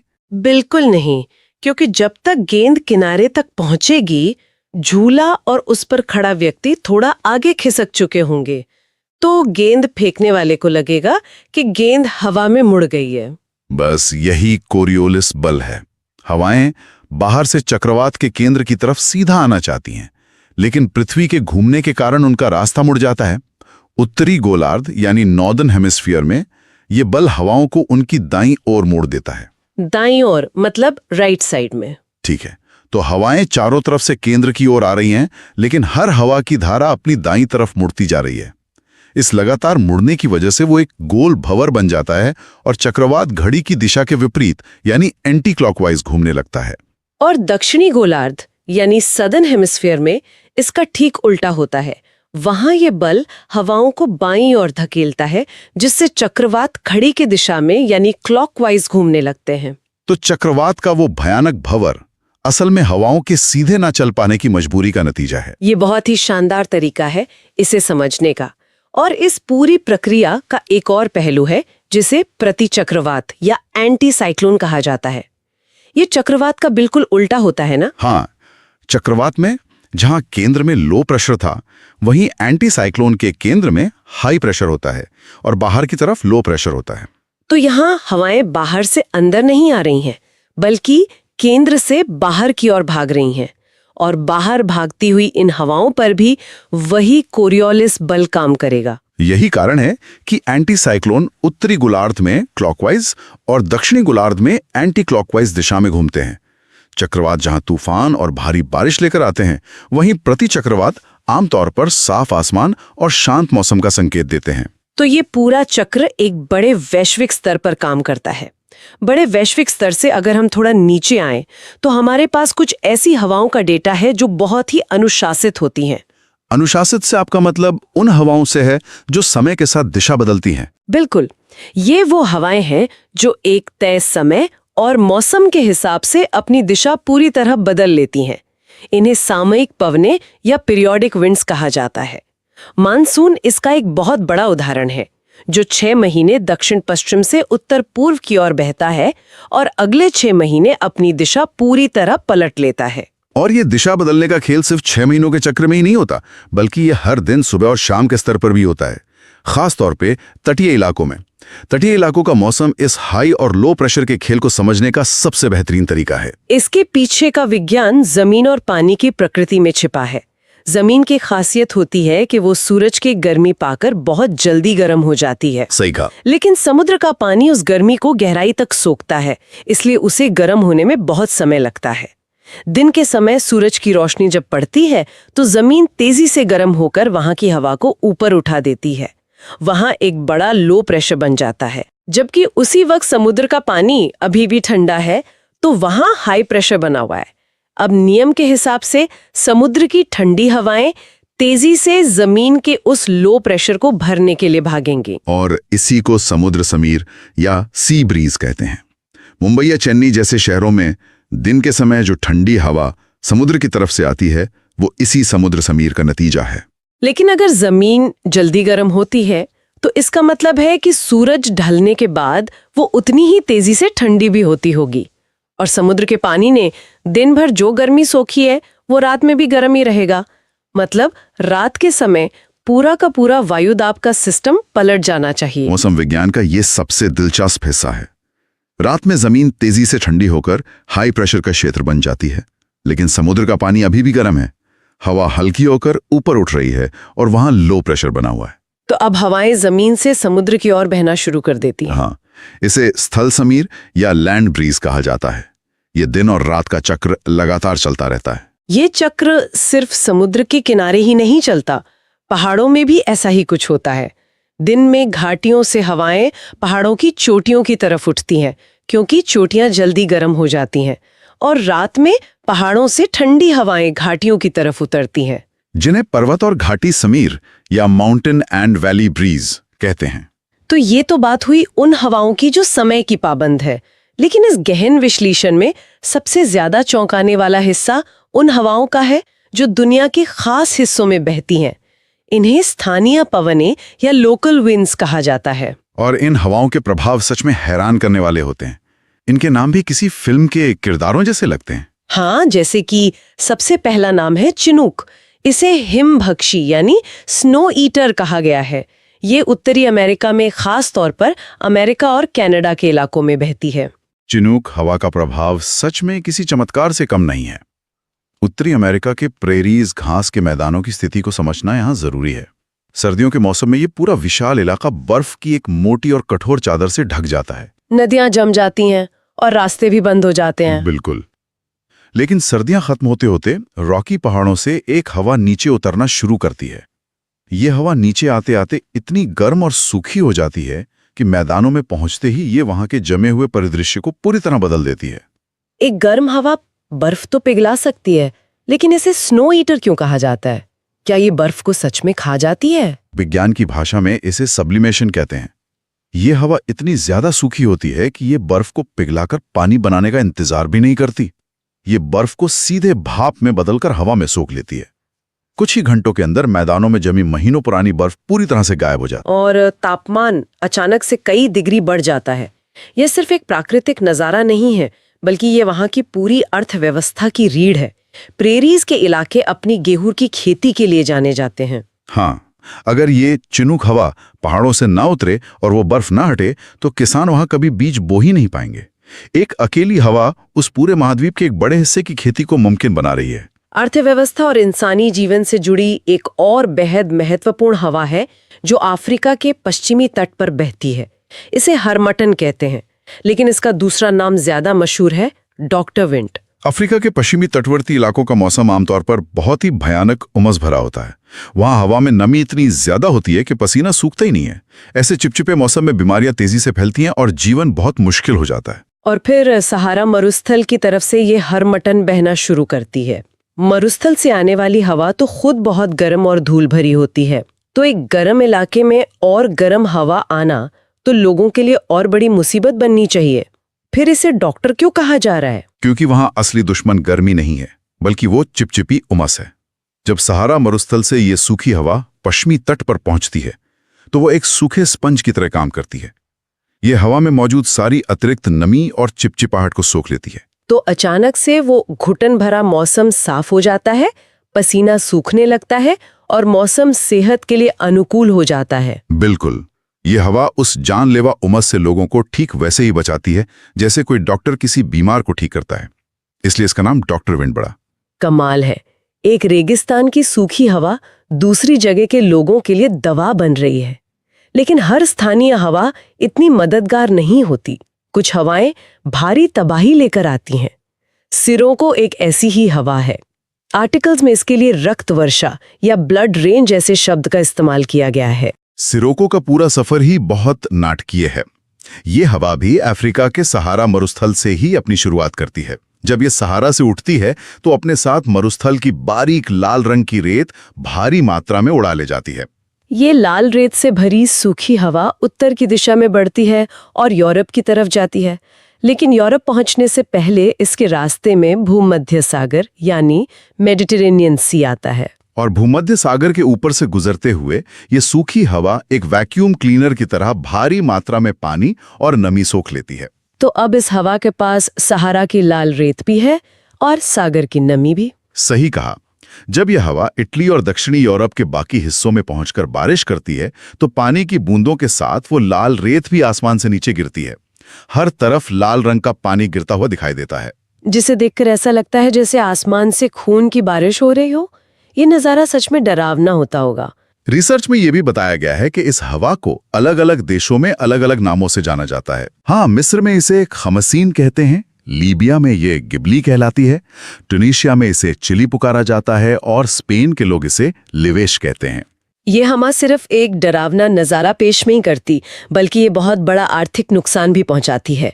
इटली और दक्षिणी यूरोप का इलाका अपनी अंगूर की खेती के लिए दुनिया भर में मशहूर है। और सिरोको अपने साथ जो अत्यधिक गर्मी, नमी और धूल लेकर आती है, वो अंगूर की नाजुक फसल को पूरी तरह झुलसा कर तबाह कर देती है।